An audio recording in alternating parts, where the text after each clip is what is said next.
College felt different from 19. At 19, love had been quiet, almost sacred. College was louder. Messier. Braver in a different way. I remember that trip clearly, not because of where we went, but because of who I was becoming when I went there. We were a group of friends, girls and boys mixed together, pretending we were fearless just because we were young. Backpacks thrown together at the last minute. Loud laughter that tried to hide nervous excitement. Everyone acting casual, like this was just another trip, but we all knew it wasn't. For many of us, it was the first time away, without rules watching us closely. I remember standing there with my bag slung over one shoulder, hair loose, heart light. I didn't look like the girl I had been at 19 anymore. I walked differently. I spoke with more certainty. College had given me confidence, not borrowed but earned. The bus ride itself felt like freedom. Music played too loud. Someone cracked jokes that weren't even funny, but we laughed anyway. The girls leaned close to each other, whispering, sharing lip balm, fixing hair. The boys sat nearby, pretending not to watch but watching. I noticed it. I always noticed. At college age, attention feels different. Less innocent. More aware. You feel it in the way eyes linger a second longer than necessary. In the way silence stretches between words. In the way someone chooses where to sit. There was one moment early on, nothing dramatic, just a shift. Someone took the seat next to me. Not too close. Not too far. Deliberate. Our knees brushed when the bus hit a bump, and neither of us moved away. I didn't turn to look immediately. I let the moment breathe. I had learned by then that power doesn't come from reacting, it comes from not reacting. College taught me that too. The trip unfolded slowly. New air. New scenery. Shared rooms. Shared jokes that felt warmer at night. We walked together during the day, but evenings were where things softened. Conversations deepened when the noise settled. I remember sitting on a balcony one night, the air cool against my skin, laughter drifting from inside. I leaned against the railing, watching lights in the distance, feeling something stir. Not longing, not need, curiosity. Someone joined me. We didn't talk at first. That silence wasn't awkward. It was aware. Charged in the quiet way that college-aged moments often are, when you're old enough to understand attraction, but young enough to let it surprise you. I felt his presence before I acknowledged it. The warmth. The proximity. The way the night seemed to slow just a little. "Having fun?" he asked softly. I smiled without looking at him. "I think so." That was the truth.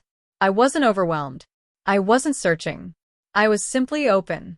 College wasn't about falling anymore. It was about choosing. I turned toward him then, and our eyes met, steady, curious, unhurried. There was no rush in that moment. No promises. Just awareness. The kind that doesn't need to be announced. Behind us, the others laughed loudly, unaware of the quiet shift happening right there on that balcony. That's how it always is. The most important moments rarely ask for attention. I rested my arms on the railing again, close enough that I could feel him if I wanted to. Close enough that wanting became optional. I had learned something since 19. Desire doesn't need permission to exist. But it does need respect to stay beautiful. The trip continued like that. Small moments, subtle glances, conversations that lingered just a bit longer than necessary. I noticed how different it felt to be this age. More grounded, more playful, more aware of myself as a woman, not just a girl discovering her heart. College didn't rush me. It let me explore myself slowly, through friendships, through attraction, through the quiet understanding that I didn't owe anyone anything just because they wanted me. And that realization was intoxicating in its own way. The nights grew softer, the air warmer. The lines between friendship and possibility blurred just enough to keep everyone awake a little longer than planned. And I was right there in it, present, confident, curious, not knowing yet how deeply this trip would mark me, or how many lessons were quietly lining up ahead. The story was only beginning. I remember waking up early the next morning before most of the others. The room was quiet, the kind of quiet you only get when everyone is still asleep and the world feels paused just for you. I sat on the edge of the bed for a moment, stretching, listening to my own thoughts. Trips do that to you. They loosen something inside, make you more aware of yourself. When I stepped outside, the air was cool and fresh. I wrapped my sweater tighter around me and walked slowly, not trying to be anywhere in particular. I liked that feeling, nowhere to rush, nothing expected of me. College had taught me how rare that was. A few minutes later, footsteps behind me. I didn't turn right away. I didn't need to. Couldn't sleep, he asked. I shook my head slightly. Too much energy. He smiled at that and walked beside me. Not close enough to crowd me. Not far enough to feel distant. That balance again. I noticed it without commenting on it. We talked about ordinary things at first, classes, how exhausting the semester had been, how good it felt to be away for a few days. But underneath those words was something else, something unspoken, but very much alive. The kind of tension that doesn't push, doesn't pull, it just exists. At college age, you start to understand that attraction doesn't always announce itself loudly. Sometimes it just settles into the space between two people and waits. Later, when everyone else woke up, the house filled with noise again. Music, laughter, people moving around half awake. The girls gathered in the bathroom, teasing each other, borrowing clothes, fixing hair. I caught my reflection in the mirror and paused for a second. I looked comfortable in my own skin. That was new. I wasn't trying to impress anyone. I wasn't shrinking either. I was just there, present, aware, relaxed. College had given me that confidence slowly, through mistakes and small victories. During the day, we went out together as a group. Sunlight, shared snacks, inside jokes that only made sense to us. I noticed how easy it felt to move between everyone, laughing with the girls, talking seriously with the boys, never feeling like I had to choose a role. Every now and then, our eyes met across the group. Not obvious, not dramatic, just a quiet acknowledgement. I didn't look away quickly. I didn't hold the gaze too long either. I had learned how powerful neutrality could be. That evening, we cooked together. Music playing in the background, people bumping into each other in the small kitchen. Someone brushed past me to reach for a plate, hands briefly touching my waist to steady themselves. It was casual, normal, and yet my body registered it immediately. Not as shock, as awareness. I caught his eye across the room again. This time he smiled, not teasing, not bold, just warm. Like he understood exactly what that moment had been and wasn't trying to make it more than it was. Later, after dinner, conversations broke into smaller groups. Some people sat on the floor, others leaned against walls, phones forgotten. I ended up sitting near him again, legs tucked close, shoulders almost touching. Almost. We talked quietly, voices low, about fears we didn't usually admit out loud, about not knowing where we were going yet, about how strange it felt to be becoming adults while still feeling unfinished. I liked that honesty. It felt earned. At one point, he paused mid-sentence, watching me like he was deciding whether to say something or let it go. I didn't rush him. Silence has a way of inviting truth when you let it. You're different from how I expected, he said finally. I raised an eyebrow. Is that good or bad? He smiled. Good. Just different. I nodded, accepting it without asking him to explain. I didn't need definitions anymore. I didn't need clarity forced too early. College had taught me patience, with myself, with others, with moments that wanted time to unfold. That night, when I lay in bed, listening to distant laughter fade into quiet, I didn't replay the day anxiously. I didn't wonder what it all meant. I just let the feelings settle naturally, like sand after water stills. I slept deeply. And when I woke again, I didn't know it yet, but something in me had shifted, not dramatically, not loudly, just enough to change how I would step into the days that followed. The afternoon stretched lazily, the kind of slow time that only happens when you're away from routine. No one seemed in a hurry to do anything properly. Plans were suggested and then forgotten. Someone talked about going out later, someone else lay down on the couch and never got back up. I liked that looseness. It made everything feel softer. I found myself sitting outside again, this time with a book I wasn't really reading. I turned pages without noticing the words, more interested in the sound of voices drifting from inside, the occasional burst of laughter, the way the sunlight moved slowly across the floor. He came and went a few times, always casual, always unforced. Sometimes he joined a group, sometimes he disappeared into another room. There was no claiming, no hovering. And strangely, that made me more aware of him, not less. College teaches you that attention doesn't need to be constant to be real. Later, a few of us decided to go for a walk. Nothing planned, just shoes thrown on, hair tied back loosely, the group thinning and thickening as we moved.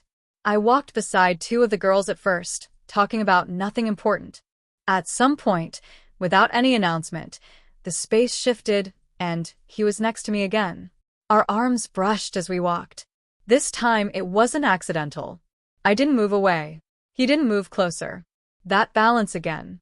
We walked like that for a while, the rhythm of our steps matching without effort. Conversation flowed easily, sometimes between us, sometimes around us. I noticed how comfortable it felt to be quiet beside him. That was always a sign for me, comfort without performance. At one point, the group stopped near a viewpoint. People took photos, joked loudly, nudged each other. I stood slightly apart, watching the horizon. He came to stand beside me, close enough that I could feel his presence without looking. "Feels unreal, doesn't it?" he said. I nodded, like time slowed down. He glanced at me then, and for a second the noise around us faded. Not because it disappeared, but because our attention narrowed. That awareness again, subtle, steady. Nothing happened. And yet, something did. Back at the place, the evening settled in quietly. People showered, changed clothes, spread themselves around the rooms. The girls gathered again, half-dressed, talking openly in that way women do when they feel safe. Someone asked if I was enjoying myself. "I am," I said honestly. They exchanged looks, smiling, but I didn't elaborate. I didn't need to explain my calm. Dinner that night was simpler, quieter. Maybe everyone was tired. Maybe everyone was processing something privately. Afterward, lights were dimmed, music softer. Some people paired off into conversations. Others lay on the floor, staring at the ceiling. I sat on the edge of the couch, knees drawn up, listening. He sat nearby, not touching, not distant. At some point, our shoulders brushed. This time, neither of us adjusted. The contact was light, familiar, almost unnoticeable, except that it was. I could feel my breathing slow, my body settle. There was no rush inside me, no urge to define what this was becoming. That was the biggest difference from 19. Back then, my mind would have been racing ahead. Now it stayed with me. He spoke quietly, close enough that I didn't have to strain to hear him. I answered the same way. Our voices stayed low, private without being secretive. The world felt smaller, more contained. I was aware of the warmth of his arm near mine, the way his posture angled slightly toward me. He wasn't leaning in, but he wasn't closed off either. It felt intentional, respectful. At some point, laughter erupted across the room, and someone called our names, teasing us about being too serious. I laughed it off easily, not embarrassed, not defensive. When the attention moved away again, I noticed he glanced at me, as if checking whether I was uncomfortable. I wasn't. Later, when people started drifting to bed, the house grew quieter. I stood to leave, stretching slightly. He stood too, a second later, like it was the most natural thing in the world. We walked down the hallway together, footsteps soft, the air warm and still. Outside my room, we paused. Not dramatically, just a pause, the kind that happens when neither person is in a hurry to move on. "Good night," he said. "Good night." For a brief moment, it felt like there was something more that could be said. Or done. I felt it clearly, the possibility hovering there. But I also felt how complete the moment already was. I smiled, small and genuine. He smiled back, just as quietly. I went into my room and closed the door gently behind me. I didn't lean against it. I didn't replay the moment obsessively. I simply stood there for a second, aware of my own calm, my own steadiness. College hadn't rushed me into anything. And for the first time, I understood how powerful that was. I lay down, staring at the ceiling, listening to the house settle. Somewhere down the hall, someone laughed softly. Somewhere else, a door closed. Life continuing ordinary and full at the same time. I fell asleep thinking not about what might happen next, but about how right it felt to let things unfold exactly as they were. Morning came slowly, filtered through thin curtains and the quiet sounds of people waking one by one. I lay there for a while, not asleep, not fully awake either. That space between is where thoughts move gently, without pressure. I liked waking up like that. No alarms, no expectations, just awareness returning piece by piece. When I finally got up, the house already felt different. Not louder, not quieter, just settled. Like everyone had eased into the rhythm of being away together. I tied my hair loosely, splashed water on my face, and stepped out into the hallway. The kitchen smelled like coffee. A few people were already there, moving slowly, leaning against counters, teasing each other in low voices. I poured myself a cup and stood near the window, letting the warmth seep into my hands. He was there too, sitting at the table, sleeves pushed up, hair still slightly messy. He looked up when he saw me, not startled, not searching, just present. That look again. Easy. Grounded. Morning, he said. Morning. Nothing else needed to follow that. We didn't rush into conversation. We shared the quiet instead, each in our own space, close enough to feel connected without merging. College had taught me that mornings reveal a lot about people. Who needs noise to fill silence? Who can sit comfortably without distraction? Who feels the need to perform first thing in the day? He didn't. Neither did I. Later, after breakfast, someone suggested going out again, nothing specific, just moving, being outside. We gathered ourselves slowly. Shoes, jackets, sunglasses passed around. No one was in charge. That freedom felt luxurious. I walked near the back of the group this time, enjoying the way the day opened up ahead of us. He drifted back too, matching my pace without comment. It felt natural, like we'd both chosen the quieter edge without planning it. We talked about small things. Music we liked. Places we wanted to see someday. Things we missed from home. Nothing heavy. Nothing forced. But even those simple conversations carried a softness, an attentiveness that made them feel personal. At one point, the path narrowed, and he walked just ahead of me. When he slowed slightly so I wouldn't fall behind, I noticed it. He didn't turn it into a gesture. He didn't look back to check if I'd noticed. He simply adjusted, calmly. That stayed with me. We stopped near a small cafe later on. People spread out ordering drinks, sitting wherever there was space. I ended up at a small table outside, shaded, watching people pass by. He joined me a minute later, setting his cup down across from mine. The table was small enough that our knees nearly touched. Nearly. We talked there longer than either of us probably realized. About how strange it felt to be at this stage of life, not kids anymore, but not settled either. About the quiet pressure to figure things out. About how nice it felt, just for a few days, to step out of that pressure. I like who I am when I'm away like this, I admitted, surprising myself. He nodded slowly. Yeah. Me too. That understanding didn't need elaboration. We both knew what it meant. That space can make you more yourself, not less. When we left the cafe, the day continued the same way it had begun, unhurried. Laughter rose and fell around us. People shifted positions, paired off, rejoined. Nothing dramatic happened. And yet, inside me, something continued to settle. Back at the house, the afternoons stretched again. Some people napped. Some played music. I sat on the floor with a few others, leaning against the couch, half listening to a conversation. He sat nearby, legs stretched out, close enough that our shoulders touched lightly when one of us shifted. That contact felt easy now. Familiar.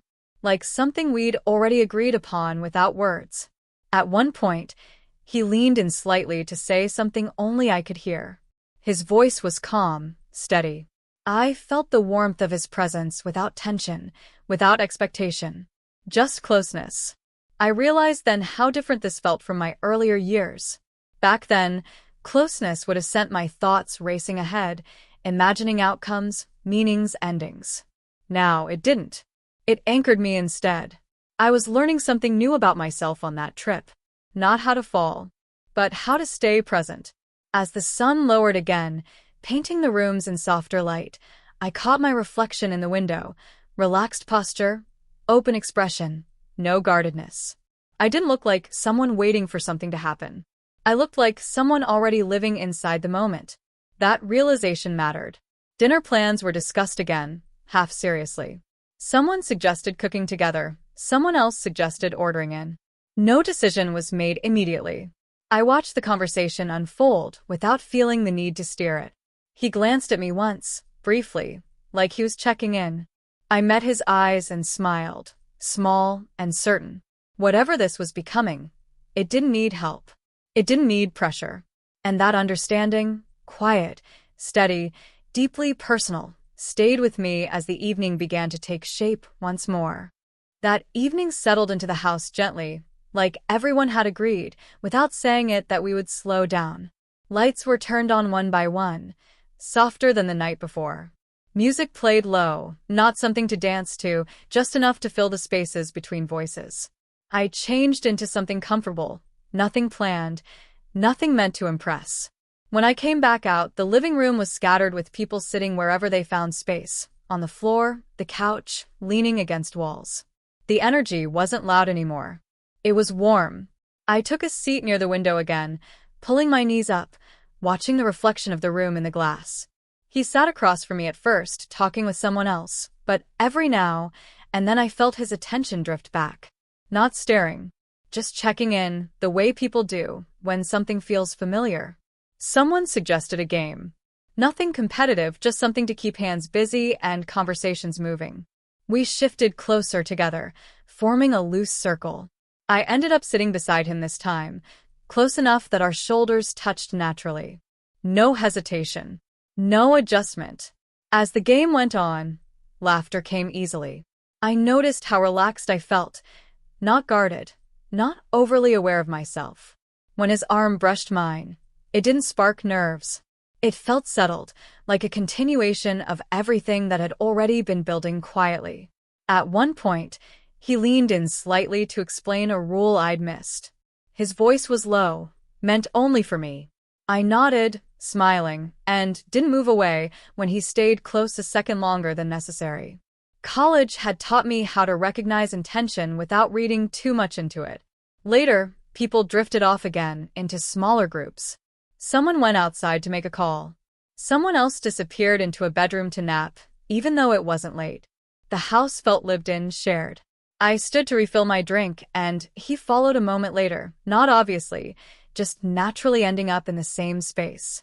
We stood side by side in the kitchen, the sound of ice clinking in glasses filling the quiet. "This trip feels longer than it is," he said. "In a good way," I replied. He nodded. Yeah. Like we're not rushing back to anything. That feeling of not being pulled forward was rare. I felt it fully then. The absence of urgency. The comfort of just being. We carried our drinks back to the living room, but instead of sitting with the others, we stopped near the doorway. People passed behind us, conversations overlapping, but our space felt contained. Not isolated. Just quieter. He leaned back against the wall, casual. I stood nearby, angled toward him. The closeness felt intentional now, not accidental. Still calm. Still unforced. "Can I ask you something?" he said. "Of course." "Do you always seem this steady?" I smiled, thinking about it for a moment. "Not always. Just when I let myself." He looked at me then, really looked like he was filing that answer away. I didn't feel examined. I felt understood. We didn't move closer. We didn't need to. The awareness between us felt complete on its own. When someone called us back into the room, we went easily, no resistance, no disappointment. I noticed how different that was from earlier versions of myself, the ones who would have clung to the moment, afraid it might slip away. This time, I trusted it. Later, as the night grew quieter, a few of us sat on the floor again, backs against furniture, legs stretched out. He sat beside me, close enough that our arms rested against each other comfortably. The room was dim now, shadows soft. Someone told a story from childhood. Someone else laughed too loudly. I listened, but part of my attention stayed inward, noticing how grounded I felt. How calm. How aware, without being tense. At one point, he shifted slightly, and our hands touched. Not a brush. A full contact. Neither of us pulled away. We didn't intertwine fingers. We didn't make it a statement.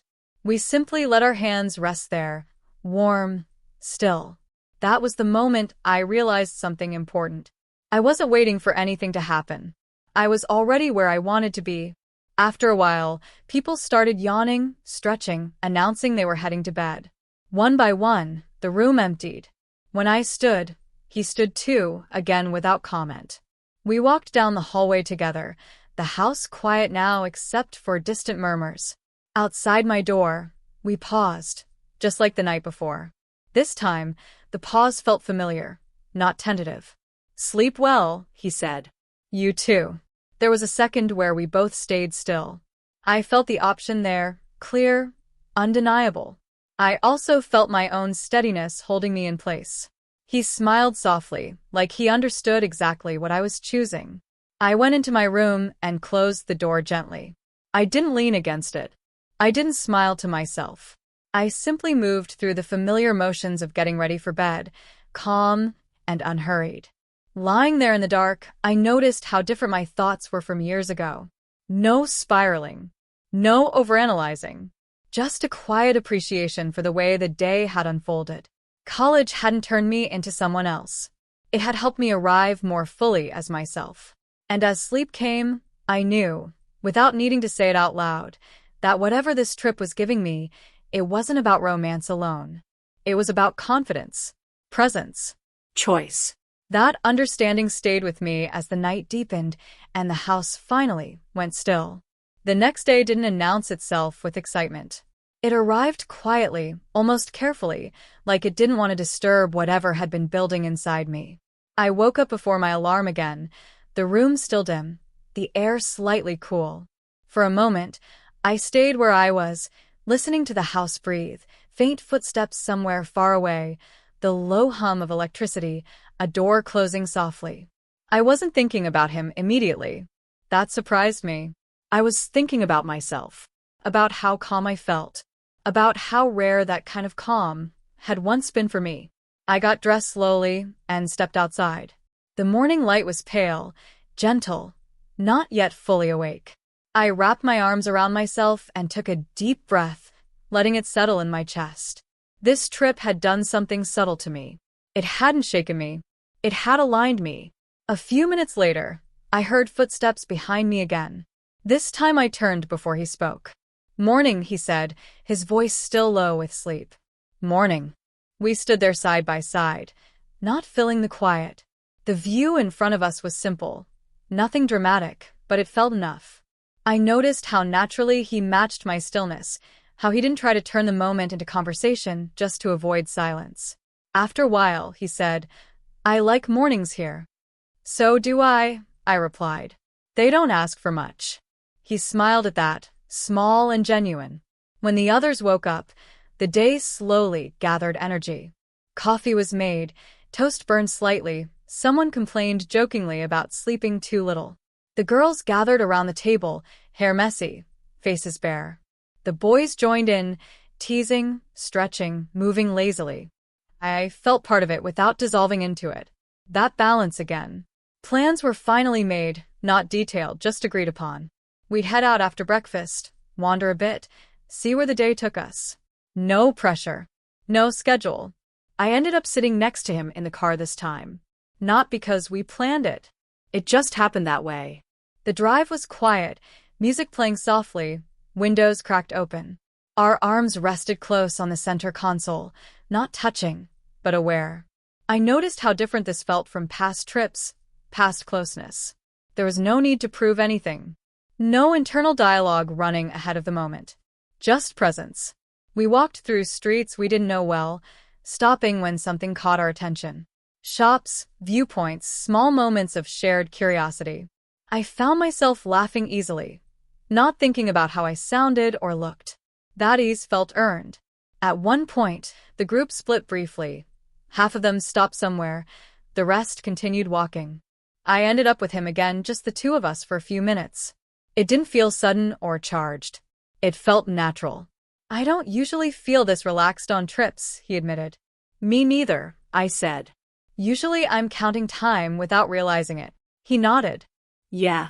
Here it feels like time isn't watching us. That sentence stayed with me. We stopped near a quiet spot and leaned against a railing, looking out. He stood close, not crowding me. I felt the warmth of him, steady and grounding. I realized then how much I valued that quality, steadiness without heaviness. He turned slightly toward me, resting his arms on the railing too. Our shoulders touched fully this time. Neither of us adjusted. The contact felt settled, familiar. I thought about how earlier versions of me would have been interpreting this moment, assigning meaning, imagining outcomes. This version of me simply noticed how good it felt to be there. When the others caught up with us, the moment folded easily back into the group. No disappointment. No urgency. I trusted that if something needed space, it would find it again. Back at the house later, the afternoon slowed once more. People rested, scrolled through photos, talked about leaving the next day. The mention of departure didn't tighten my chest. That was new. I sat on the couch with my legs tucked under me, listening to a conversation drift around the room. He sat nearby, occasionally glancing my way. Not checking, just aware. At some point, he sat closer, our knees touching lightly. It didn't feel like escalation. It felt like continuation. "You're very comfortable being here," he said quietly. I smiled. I worked hard to get here. He didn't ask what I meant. He understood enough. As the light outside softened again, I realized something important. This trip wasn't about romance unfolding or not unfolding. It was about me noticing how much I had changed. How I could sit inside possibility without being pulled apart by it. And that realization felt stronger than any moment of attraction. The evening began to take shape again. Dinner plans, shared tasks, familiar rhythms returning. I stayed present through it all, grounded in myself, open without expectation. Whatever came next would come naturally. And for the first time in a long time, I didn't feel the need to anticipate it. That night carried a different kind of weight, not heavy, just aware. Everyone knew the trip was coming close to its end, even if no one said it directly. You could feel it in the way conversations lingered longer, in the way people stayed present instead of drifting off to their phones. Dinner was louder than the previous nights. Not chaotic, just full. Stories overlapped, jokes landed harder, laughter came quicker. I watched it all with a calm sense of belonging. I didn't feel like I was trying to hold on to anything. I was simply there, fully. He sat across from me this time. Not beside. Not distant. Across, close enough to meet my eyes easily. Every now and then, we'd catch each other looking and smile without comment. It felt like a quiet acknowledgement, nothing more. After dinner, someone suggested going outside for a bit. The air had cooled, the kind of evening that makes you wrap your arms around yourself without realizing it. We stepped out in small clusters, some talking, some silent. I ended up walking slightly behind the group, letting the noise drift ahead of me. He slowed down too, naturally, until we were side by side again. No words at first, just footsteps and the sound of the night. "You seem very settled," he said eventually. I thought about it for a moment before answering. "I am." Took a while. He glanced at me, curious but not intrusive. "What changed?" "I stopped needing moments to prove something," I said. "Now I just let them be what they are." He nodded slowly. "That makes sense." We didn't elaborate.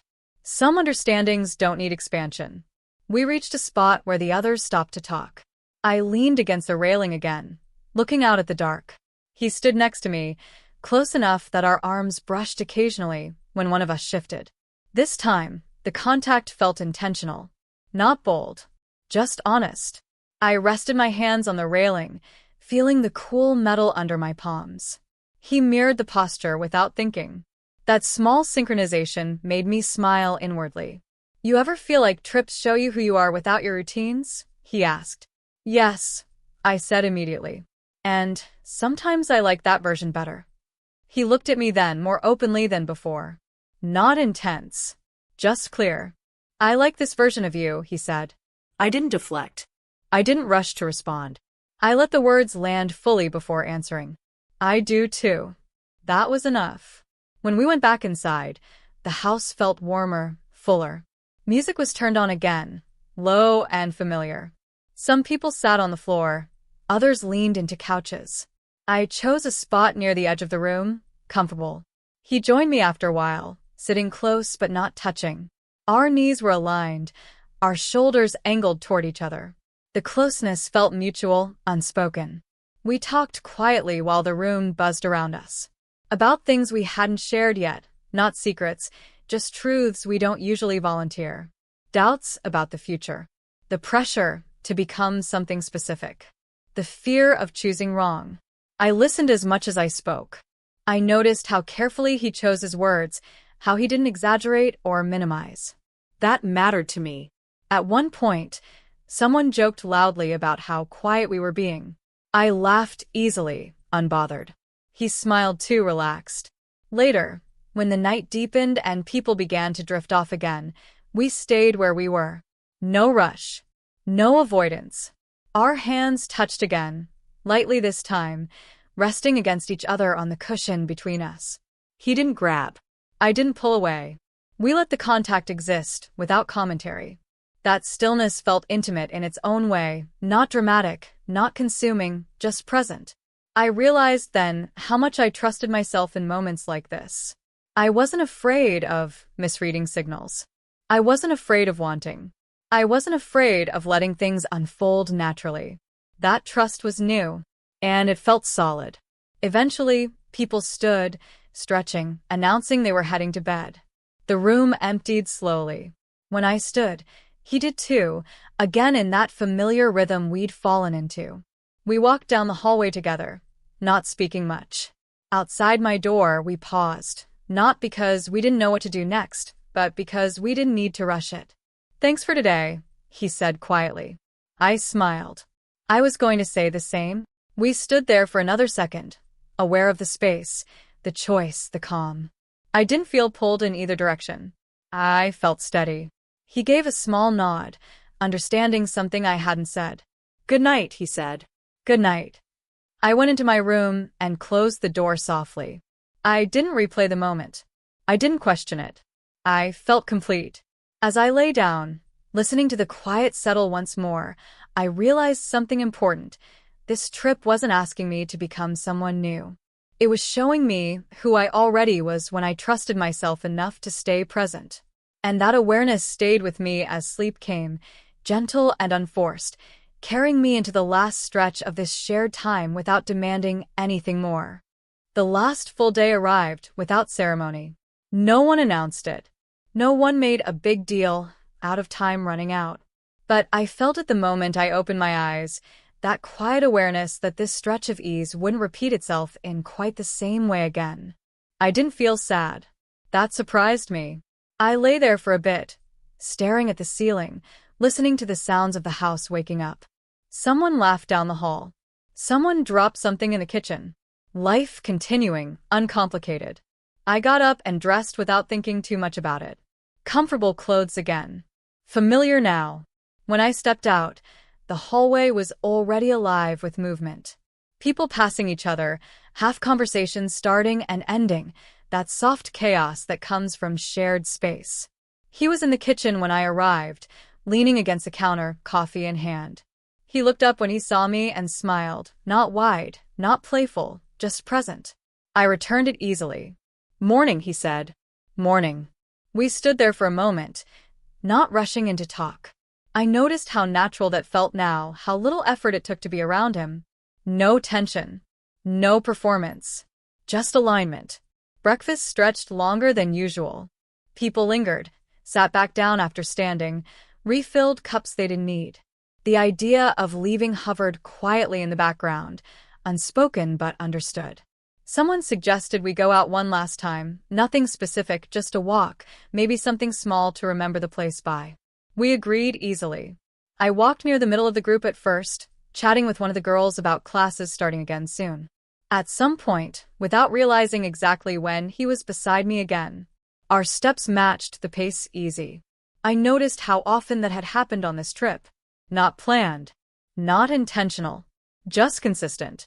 We walked through familiar streets now, no longer tourists, more like temporary residents. I felt comfortable in the space, in my body, in the moment. That comfort felt earned.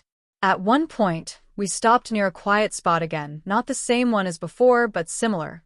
A place where you naturally slow down. The others gathered ahead, talking animatedly. We lingered back, not separating ourselves, just existing on the edge. "You ever wish you could pause things like this?" he asked. I thought about it honestly. "I used to," I said. "Now I think letting things move is part of what makes them feel real." He nodded. "That's a good way to see it." We stood there for a moment, side by side, shoulders almost touching. I felt the familiarity of that closeness now, not charged, not uncertain, simply known. When we rejoined the group, nothing shifted dramatically. No awkwardness. No disappointment. That steadiness felt like its own reward. Back at the house later, people began packing slowly, even though there was still time. Bags opened and closed. Clothes folded and unfolded again.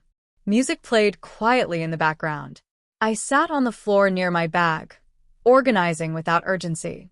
He passed by once, then again, each time offering a small comment, a shared smile. At one point, he sat down nearby to do the same. "You're very calm about leaving," he said. "I'm not leaving this trip feeling unfinished," I replied. He looked at me then, thoughtful. "That makes sense." We packed in companionable silence for a while. I noticed how comfortable it felt to share space without needing constant conversation. That was always important to me. As the afternoon faded into early evening, the house shifted again. A little quieter. A little reflective. People shared photos they'd taken, laughing over small moments already turning into memories. I leaned against the couch, listening. He sat nearby, close but not touching. I felt that familiar awareness again, not pulling me forward, not holding me back, just present. At one point, someone asked half-jokingly if anyone was going to miss anyone else when we all went back. Laughter followed, teasing answers tossed around. I smiled but didn't jump in. He glanced at me, curious, but didn't push. I appreciated that. Later, when the house finally settled into its last evening rhythm, I stepped outside alone for a moment. The air felt different now, not new, but familiar. I leaned against the railing and let myself breathe it in. He joined me quietly a moment later. "Didn't want to interrupt," he said. "You didn't," I replied. We stood there together, not speaking for a while. I didn't feel the need to say something meaningful. The meaning was already there, settled between us. "I'm glad we came," he said eventually. "So am I." We didn't talk about what would happen next. We didn't need to. That question didn't feel urgent anymore. I trusted that whatever carried forward would do so naturally, without forcing. When we went back inside, the night unfolded gently. Conversation slowed. Goodbyes were rehearsed in tone, if not in words. I stayed present through it all, aware, without clinging. Later, in my room, I sat on the bed for a moment before lying down. I thought about how different this trip felt from others I'd taken before. Not because of where we went, not because of who was there, but because of how I moved through it. I hadn't chased anything. I hadn't resisted anything. I had simply stayed with myself. And that, more than any moment of closeness or attraction, felt like the real takeaway. Sleep came slowly that night, layered with quiet thoughts and an easy sense of completeness. I didn't know what tomorrow would bring once we all went our separate ways. But I knew something had settled inside me, and it wasn't leaving. Departure day never feels real until it's already happening. Bags by the door, shoes lined up where they hadn't been all week, people checking phones for times they already knew. The house looked slightly different in the morning light, less lived in, more temporary. Like it was already preparing to forget us. I moved through my routine calmly, folding the last few things, zipping my bag without sitting on it. That small detail made me smile. I hadn't overpacked this time, in any sense of the word. In the kitchen, the mood was light but careful. Jokes still landed, but softer. Coffee cups stayed in hands longer. People lingered near doorways, not quite ready to step outside. He stood near the counter, arms crossed loosely, watching the room more than participating. When our eyes met, he smiled, not to say anything, just to acknowledge the moment. "Ready?" he asked. I considered it honestly. Yeah. "I think I am." That answer surprised me with how true it felt. We loaded bags into cars slowly, helping each other without rushing. Someone dropped something and laughed. Someone else complained about traffic. Ordinary things. I noticed how grounding it felt to stay in the ordinary instead of dramatizing the goodbye. I ended up in the back seat with two of the girls. He took the seat ahead of me. The car filled with familiar noise, music, conversation, the sound of roads returning us to routine. I leaned my head against the window and watched the scenery pass. At one point, he turned around slightly, catching my eye. Not to check on me, just to connect. I nodded, small and certain. The drive felt shorter than it had on the way there. When we stopped briefly along the way, stretching our legs, the group gathered loosely again. I stepped aside for a moment, taking in the air. He joined me, naturally, hands in his pockets. "You okay?" he asked. "I'm good," I said. "Just noticing." Noticing what? How different leaving feels when you're not afraid of losing something. He thought about that, then smiled. That's really accurate. We didn't say more. We didn't need to. Back on the road, conversations shifted toward what waited back home. Classes. Work. Responsibilities creeping back into place. I listened without feeling pulled under by it. I trusted myself to carry this calm with me. When we finally reached our drop-off point, the energy shifted again. Doors opened. Bags were pulled out. Hugs happened easily, without pressure. Promises were made casually, without weight. I hugged the girls first, laughing softly, exchanging quick words I knew we'd repeat later. When I turned, he was standing there, bag slung over one shoulder, waiting without rushing. We stood facing each other for a moment, the noise of the group softening around us. I noticed how comfortable that pause felt, not awkward, not charged, just aware. "I'm glad we talked," he said. "So am I." There were other things we could have said. He could have asked for something more concrete. I could have hinted at something beyond this moment. But neither of us did. Instead, he leaned in and hugged me, not tight, not lingering, just warm and sincere. I returned it easily, feeling grounded in my own body, my own choice. When we stepped back, there was no rush to fill the space. He smiled, the same quiet smile I'd grown used to. "Take care," he said. "You too." And just like that, the moment folded into the rest of the day. I walked away without looking back immediately. Not out of strength, out of trust. Trust that I didn't need to hold on to the image for it to matter. Later, when I finally did glance back, he was already turned away, merging into the movement of the city. That felt right too. On my way home, sitting alone again, I replayed pieces of the trip, not obsessively, just gently. The mornings, the silences, the steadiness. I noticed how little anxiety threaded through those memories, how little urgency there was. College had changed me more than I realized. Not by hardening me, but by teaching me how to stay. When I reached home, routine returned quickly. Shoes off, bag down. Familiar walls. Familiar quiet. I stood there for a moment, letting myself arrive fully. Nothing felt missing. Over the next few days, messages came and went in the group chat. Photos shared. Jokes repeated. Casual plans mentioned without commitment. Life continued, fluid and unspectacular. He messaged once. Then again later. Nothing heavy. Nothing loaded. Just conversation. Easy, thoughtful, unforced. I responded the same way. I didn't monitor the space between replies. I didn't assign meaning to timing. I didn't brace myself for outcomes. I stayed present. That, more than anything else, told me how far I'd come. And as the days passed and college life settled back into its usual rhythm, I carried something with me, Not a story I needed to tell, not a moment I needed to define. Just a quiet confidence. And it continued to shape how I moved forward, one ordinary day at a time. College life has a way of snapping back into place quickly. Schedules return. Deadlines stack up. Familiar hallways replace open roads. Within days, it almost felt strange that the trip had happened at all, like something lived in a different version of time. Almost. I felt it in small ways. In how I walked across campus without rushing. In how I listened more than I spoke during conversations. In how I didn't feel the urge to fill silence just because it existed. The calm I'd found hadn't stayed behind. It moved with me. Classes were busy that week. Lectures, notes, half-focused listening while my mind adjusted back into routine. I sat in familiar seats, surrounded by familiar faces, yet something felt subtly different. Not dramatic, just clearer.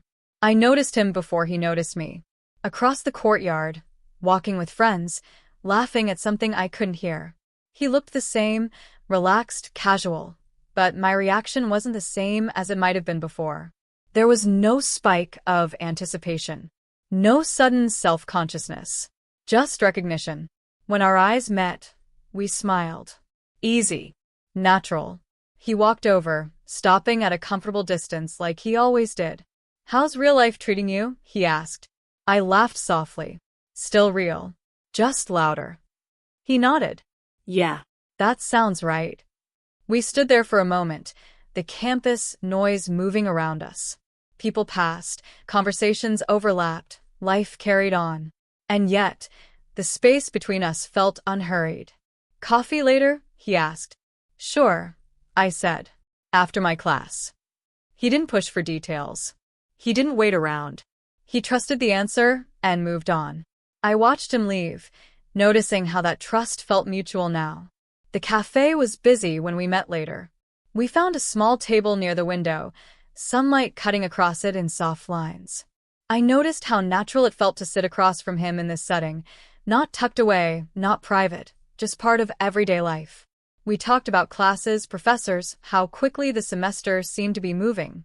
Normal things. Comfortable things. But underneath it all was the same steadiness that had carried us through the trip. At one point, he paused, watching people outside. "You know," he said, "I thought things would feel different after." "Different how?" I asked. "Like there would be pressure to define something." I considered that. I think I used to expect that too.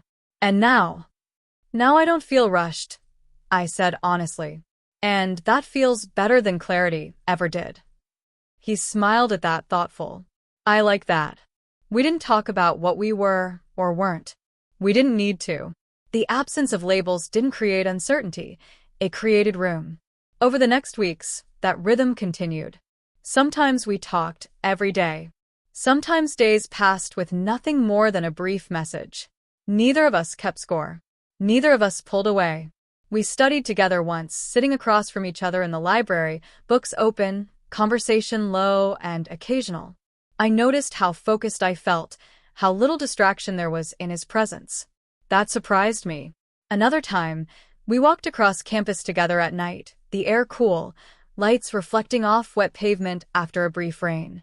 Our hands brushed once, briefly, and this time he didn't move away. Neither did I. It wasn't dramatic. It didn't need to be. College had taught me something important by then. Moments don't lose meaning just because you don't rush to name them. There were nights when I thought about the trip again, not with longing, but with appreciation. It had given me a reference point, a reminder of how it feels to move through connection without anxiety. I noticed how that affected other parts of my life too. I spoke more confidently in class. I set boundaries more easily with friends. I didn't second-guess my reactions as much. That confidence didn't come from him. It came from me. One afternoon, sitting together on the grass between classes, he turned to me and said, "You seem very sure of yourself." I smiled. I wasn't always. What changed? I thought back to the trip, the quiet mornings, the pauses, the choices not taken out of fear or pressure. I learned I don't have to chase feelings for them to be real, I said. He looked at me for a moment, then nodded slowly. That makes sense. I realized then how important it was that he didn't try to challenge that truth. He didn't rush to pull me closer or push me away. He met me where I was. And that mattered. Weeks passed like that. Nothing dramatic. Nothing cinematic. Just a steady unfolding of connection that didn't demand attention but held it anyway. I didn't know where it was leading. And for once, I didn't feel the need to know.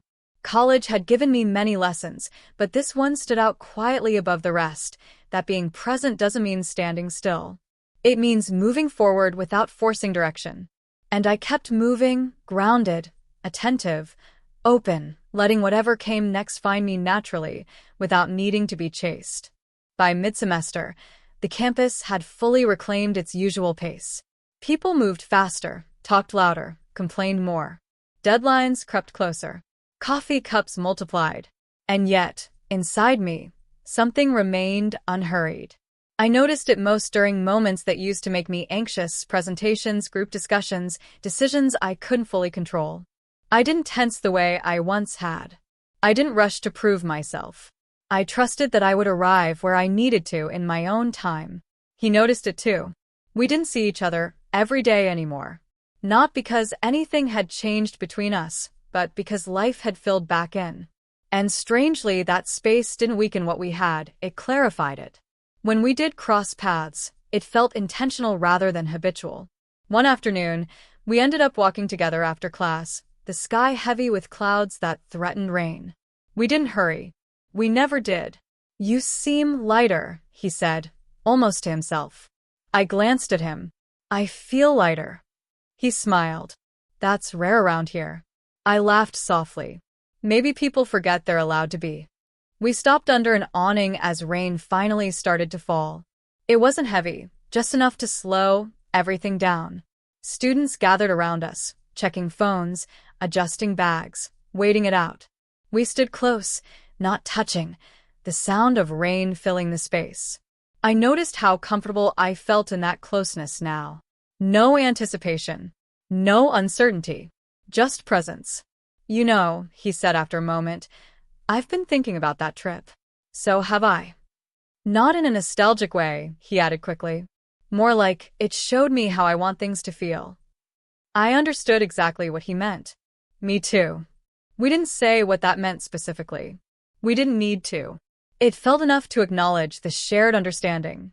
The rain passed as quietly as it came. People dispersed. We resumed walking, the ground damp, the air cool. Our hands brushed again, briefly. This time, I let my fingers rest against his for just a second longer before letting go. He noticed. So did I. It wasn't a declaration. It wasn't a shift. It was a choice, small, calm, deliberate. Over the next few weeks, moments like that continued to appear. Not dramatic ones. Subtle ones. Sitting closer than before.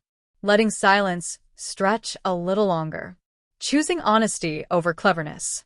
One evening, we studied together again, this time in an empty classroom. The lights were dimmed automatically, the building quiet. We sat at the same table, papers spread out, the rhythm of concentration broken only by occasional comments. At one point, he leaned back and sighed. "I needed this." "The studying?" I asked. He smiled. "The quiet." I nodded. "Me too." I noticed how our knees touched now without hesitation. How neither of us adjusted. How natural that felt. Not charged. Not demanding. Just acknowledged. When we packed up to leave, he walked me part of the way back to my place. The night was cool, the campus mostly empty. Our footsteps echoed softly. Outside my building, we stopped. Not because we didn't know what to do, but because we were aware of the moment. "I like how this feels," he said. I met his eyes. "So do I." That was all. No promises. No urgency. No fear. We stood there another moment, close enough to feel each other's warmth. He didn't reach for me. I didn't step back. We let the closeness exist without turning it into something it wasn't ready to be. When I finally turned to go inside, I felt steady, grounded, certain in a quiet way. Inside my room, I sat on the bed and let the day settle. I didn't replay conversations obsessively. I didn't question what I should do next. I trusted myself to recognize when something needed action, and when it needed patience. That trust was new, and it felt solid. Days continued to pass. Life continued to unfold. And through it all, I stayed aware of one thing above everything else. I wasn't moving from fear anymore.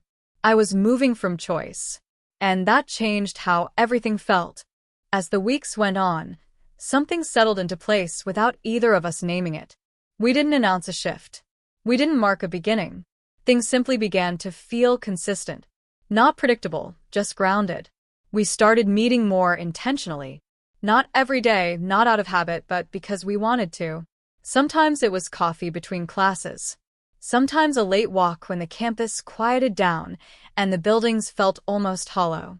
Those moments didn't feel stolen or secret. They felt chosen. One evening, we sat on the steps outside one of the older buildings, the stones still warm from the day. People passed occasionally, but mostly it was quiet. I leaned back on my hands, watching the sky darken. "You're very comfortable with space," he said suddenly. I turned to look at him. I wasn't always. What changed? I thought about it carefully. I stopped seeing space as distance. Sometimes it's just room to breathe. He nodded slowly. That makes sense. We sat there for a while longer, shoulders touching lightly. The contact felt natural now, no longer something I registered with heightened awareness. It had become part of the background, like a familiar song you don't notice until it stops. Another night, we cooked together at a friend's place. Nothing special, just pasta, shared responsibility, small jokes. I noticed how easily we moved around each other, how there was no tension in the shared space. That ease mattered more to me than grand gestures ever could. At one point, while I was rinsing dishes, he stood close behind me, reaching for a towel. His arm brushed my side, not accidentally this time. He didn't linger. He didn't pull away quickly either. The moment passed as quietly as it arrived. I felt calm. That was the biggest difference from earlier versions of myself. Calm didn't mean lack of feeling. It meant trust. We began to talk more openly, but not dramatically. About past relationships, but without bitterness. About mistakes, but without shame. About what we wanted, not in each other, but in our lives. Those conversations felt steady, honest. "I like that you don't rush answers," he said once. "I like that you don't ask questions just to fill silence," I replied. We smiled at each other then, recognizing something shared. There were moments of attraction, of course. I'd noticed the way his voice softened when he spoke quietly, the way his attention sharpened when something mattered to me. He noticed things too, how my expression changed when I was thinking, how I became still when I was listening closely. But neither of us tried to turn those moments into leverage. We didn't use them to push things forward faster than they wanted to go. One night, walking back from a late study session, the air cool and still, he reached for my hand. Not suddenly, not dramatically, just a gentle extension, offering rather than taking. I paused for half a second, not out of hesitation, but awareness, then placed my hand in his. It felt right. We didn't talk about it. We didn't squeeze or intertwine fingers. We simply walked like that, side by side, hands connected, letting the simplicity of it settle. I noticed how my body responded, not with tension, not with urgency, but with ease. That told me everything I needed to know. When we reached my building, we stood there again, the familiar pause returning. This time, it felt different, not heavier, not more serious, just more acknowledged. "I'm glad we're doing this the way we are," he said quietly. "So am I." He leaned in then, slowly, giving me time to respond. I didn't pull away. I didn't rush forward either. Our foreheads touched briefly, a quiet moment of closeness that didn't need more. We didn't kiss, and that felt intentional. I went inside afterward feeling steady, not buzzing, not unsure.